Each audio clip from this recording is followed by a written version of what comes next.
What is up? It's Sierra LaFay. Welcome to my channel. I'm working on trying to get my content a little bit more visually appealing for y'all, working on getting you guys higher quality content as well. And as you see, I have a mic here.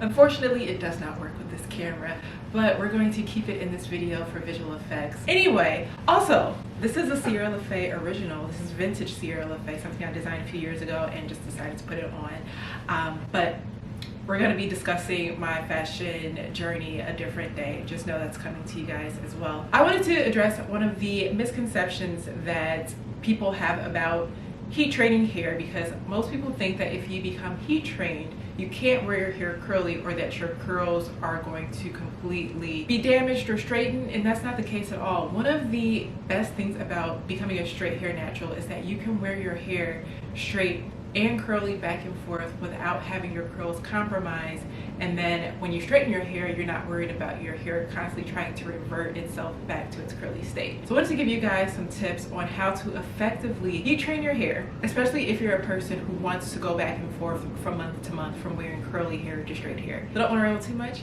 So let me be clear about the definition of heat training. It is using heating tools like flat irons and blow dryers, etc., gradually to your naturally curly hair in order to make your hair more manageable over time by gently loosening up the curl pattern if you so choose to go to that extreme. I just filmed everything, had a little bit of a glitch, so I'm refilming what I did, and my patience is pretty short. We know the mic wasn't an issue, but y'all like quick videos anyway, so I'm just going to go through these points pretty quickly, and if you have any additional questions, just leave them in the comment section below.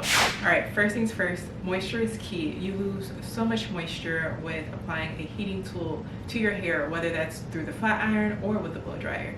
So you want to make sure that you're inserting that moisture back into the strands, especially on wash day. Once you finish washing your curls, you always need to use a deep conditioner, and that deep conditioner needs to be activated with indirect heat, whether that be with a hooded dryer, or you're putting a shower cap on top of your head with applying the blow dryer to the shower cap, trying to get that heat to really activate. There's also this mechanism where it's like a bonnet, and it makes heat travel up into this bonnet or cap, and it helps to heat the hair up. No matter what your method is, you gotta apply indirect heat on top of your deep conditioner. And then also just making sure to apply moisture on your hair, whether it's in its curly state or a straightened state. You can wait some days after you straightened it so that the moisturizer isn't weighing your hair down. Get your favorite moisturizer. I have some videos about some of my favorite ones. I'll have it linked in the description box.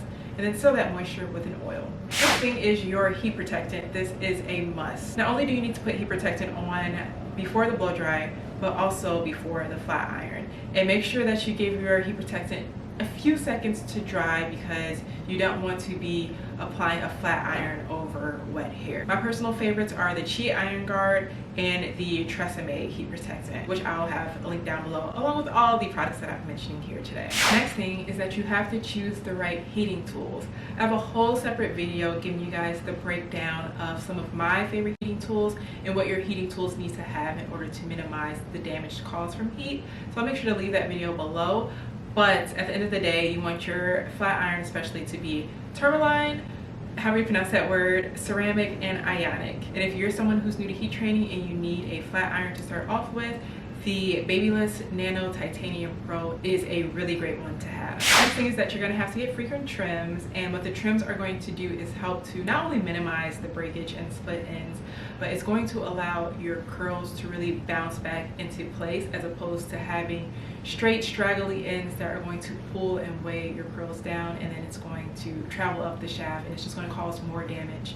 So making sure that you get regular trims, especially now that you're putting heat on your hair a little bit more often and you still want to maintain the integrity of your curls, by keeping the hair trimmed, it helps to keep it really healthy and helps it a little bit more easier to be curly when it needs to be curly and to stay straight when it needs to stay straight. And having a trim with straight hair makes it look so much more clean, polished, and neat. Now, the last thing I'm going to mention in this video, if you want to wear your hair curly just as much as you wear it straight, you're going to have to minimize the use of heat that you put on your curly hair. Now, for someone who just wants to wear their hair straight all the time, I would say put heat on your hair once to twice a month. I would not recommend that you do more than that unless you're going to a salon every week with a person who specializes in growing here in a straightened state, but I don't think the average consumer has the access to a lot of the products and heating tools that salons do that they're using on our hair to make sure that it is in tip-top health. Not saying that you can't wash your hair every week, because some people